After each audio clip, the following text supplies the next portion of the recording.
Do you ever feel lost or like you're just kind of going through the motions in life and you haven't really found your thing? In this video, I'm going to break down how I went from hopping from job to job, industry to actually finding something that I love doing. In doing so, it's helped me get promoted over 4 times in just the past few years. Finding something you love can completely change the trajectory of your career. The first thing you should know is following your passion can make you poor. I think the best way to explain this to you is through a story. Growing up in 4th grade, I joined the football team.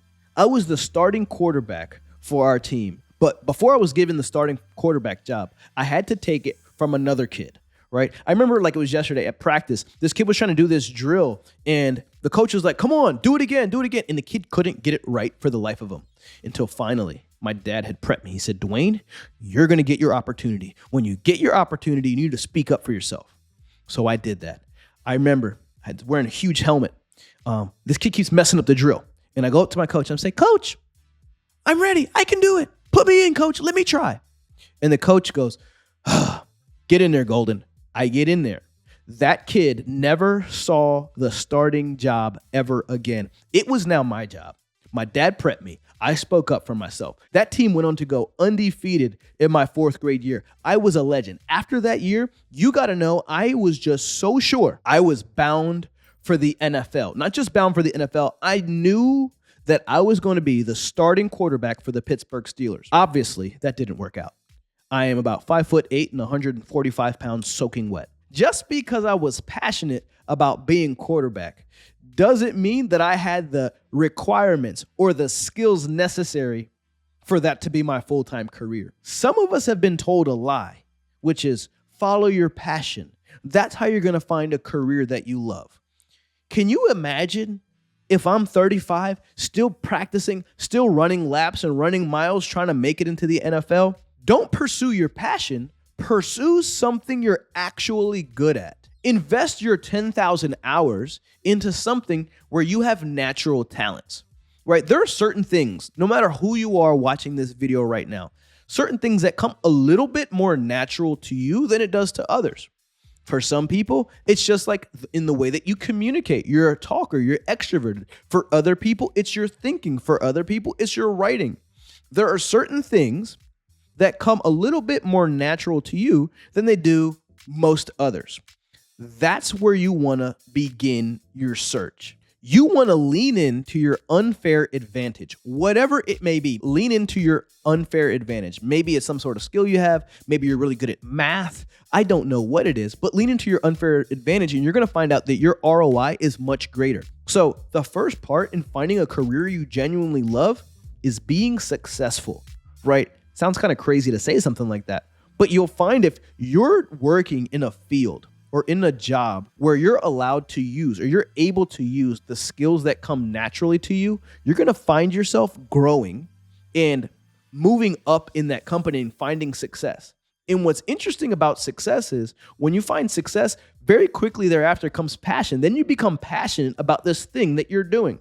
A great example for me is I work in the field of cybersecurity. I lead a sales team in the cybersecurity field. I will be the first to tell you, I'm not a technical person. I'm not passionate about cybersecurity or IT or anything like that. But you know what? I recognized very early on that I kind of had a knack for selling things. So I leaned into that. I pressed into my ability to sell and my ability to lead people. And eventually I became extremely passionate about my career, extremely passionate about what I'm doing. I absolutely love my job. It's not because I'm obsessed with cybersecurity, but I'm leaning into something I'm really good at. And I've been able to get promoted many times as a result, leaning into my unfair advantage. What I lack in other areas, I'm not, doing a coding job. I would be awful if they asked me to do anything that requires an analytical brain. I wasn't blessed with one of those. I am extremely extroverted and have the ability to connect with people and build rapport very quickly. So I leaned into that skill. What is some of your skills? That's something for you to think about. The second thing that you should know about finding a career you genuinely love is you've got to beware of shiny object syndrome. And I'm going to explain what I mean to you by that. Maybe you're like me and you've been to Target. So I'm married and sometimes my wife will send me to the store. So The other day, my wife sent me to Target, said, hey, go pick, I think it was like dish detergent or something like that. Go pick up some dish detergent up and bring it back to the house when you get a chance. So I go to Target. And when I walk in, very quickly, I get distracted by the televisions. I buy a TV once every 10 years, but for some reason, when I go to Target, I love to stop and admire the TVs. The bigger, the better, right? Ultra HD, curved, flat, you name it. I like observing the televisions. And then after looking at the TVs, I'll look at the video game aisle, right? Sometimes they'll let me play a demo video game. I don't know. These are just things I like to do. Then maybe I'll stop and I'll see, oh, snap. I just saw a new camera equipment. I like to do YouTube videos and stuff. I just found a new microphone. I'm like looking through all this stuff.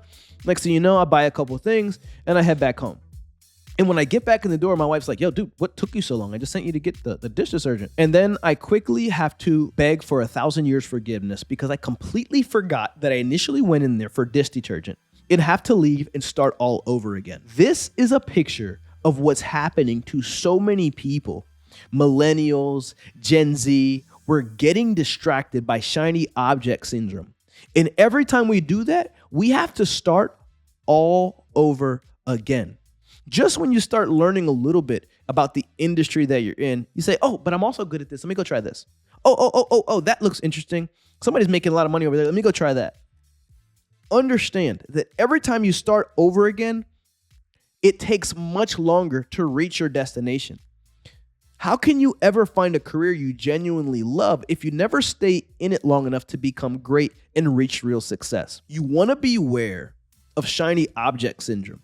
I had the worst case of shiny object syndrome that that you've probably ever seen.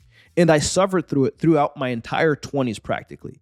I couldn't keep a job longer than a year because I was interested in multiple things, but it slowed me down in the long run. Today, if I could go back, if I could stress to you, man, lean into your strengths, do something that you have natural ability in, and stay there until you've reached some level of success. Once you found success, you'll be doing something. You'll also realize that you're passionate. You'll love doing it. Winning is fun. If you can win at your job, if you're able to lean on the skills that come a little bit more naturally to you, watch how passion quickly follows. Watch how a genuine love for your career quickly follows.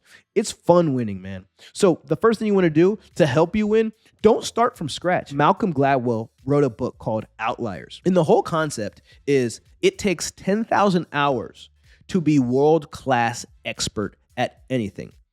To be elite. Like think of like Michael Jordan, Michael Phelps level athletes. They've put in 10,000 hours to get to that level.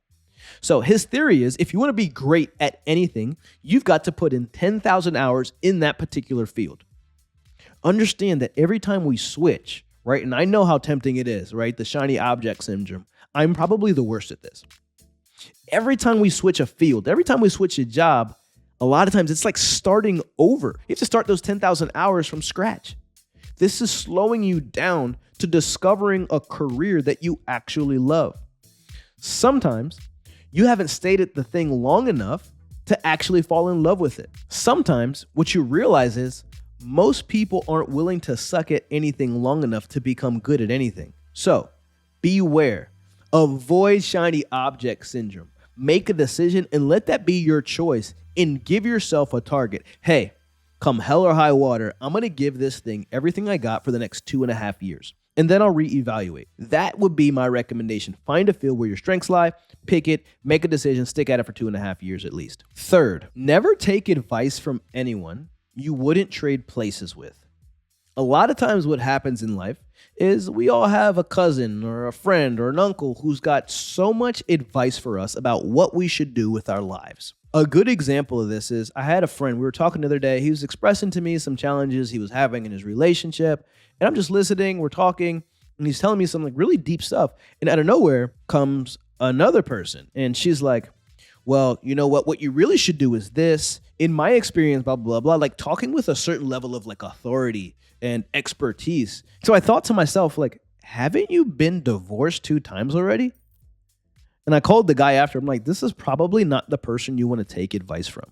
One of the best pieces of advice I've ever received was never take advice from someone you wouldn't trade places with. This absolutely applies to career. This absolutely applies to relationships. especially finances, right? There's so many people in my own life, I'm sure you have it in your life as well, who want to tell you what you should be doing with your money. Never take financial advice from someone who is broke. If you're making more money than them, they probably aren't the person to be telling you what you should be doing with your money, right? Sounds pretty obvious, but you'd be surprised how many careers are derailed. How many people leave what they're doing to go do something else because someone who they would never trade places with had given them some advice. I don't mean that from an arrogant standpoint, but it's just quite practical.